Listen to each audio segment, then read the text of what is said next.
May Allah subhanahu wa ta'ala unite our hearts and make us pleasing to Him. Allahumma ameen. So the topic that I chose for tonight, and I'm going to get right into it inshallah ta'ala because I don't have that much time to talk about a pretty important topic.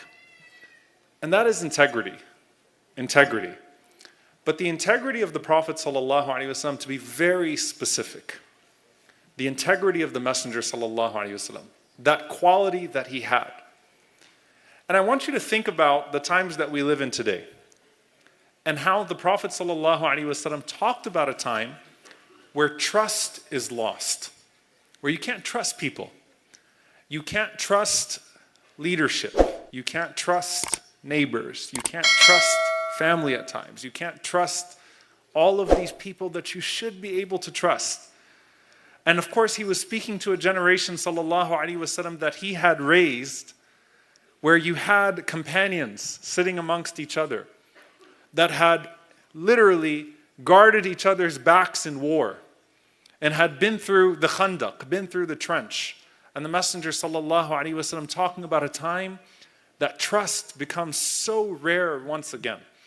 And I was thinking about the famous hadith of Hudayfa radiallahu ta'ala anhu ibn al-Yaman, and he was talking about these signs of the Day of Judgment. He said that there would come a time where trust is lost to an extent that you would hear about a trustworthy person somewhere. And you would say, Inna fi bani fulan rajulan amina. That there's in that area a trustworthy person, someone that you could deal with. I found someone that's trustworthy, that I could deal with. And it would be as if that's strange to find someone that is trustworthy, right? To do business with or whatever it may be. Trust. And then I go back to the life of the Messenger sallallahu alaihi wasallam. And there are many qualities of the Prophet sallallahu alaihi wasallam to talk about. And I pray that all of you have developed a deeper connection to him through this conference. And that is something that you're developing bi'idhnillahi ta'ala, because that journey of developing a connection with the Prophet ﷺ is a lifelong journey, because you're literally trying to be more like him every day that you exist on this earth. And he was described with many things, sallallahu alaihi wasallam. Kana wasiman, jamilan, halim. He was always smiling. He was a person who was exceedingly beautiful. He was a person who was exceedingly kind. Kareem, generous, forbearing. All these qualities existed of the Messenger sallallahu alaihi wasallam prior to Islam, right? Before Islam, he has all these nicknames. But the two nicknames of the Messenger sallallahu alaihi wasallam that stand out are, anybody say them? As-Sadiq al-Amin. As-Sadiq al-Amin.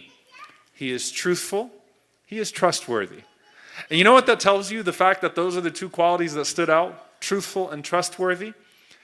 Two things. Number one, that those qualities are so rare to find in a society that when someone exhibits them in such an obvious way, that is what gains the admiration of the people. Especially in a time, of course, where you had corruption, once again. You had class hierarchy. You had tribalism. You had all of these different forms of oppression and transgression. And you had people that would cheat one another, especially the outsiders that came into Mecca. And you had amongst them a man, sallallahu alaihi wasallam, sadiq, amin, truthful, trustworthy. When he speaks truth.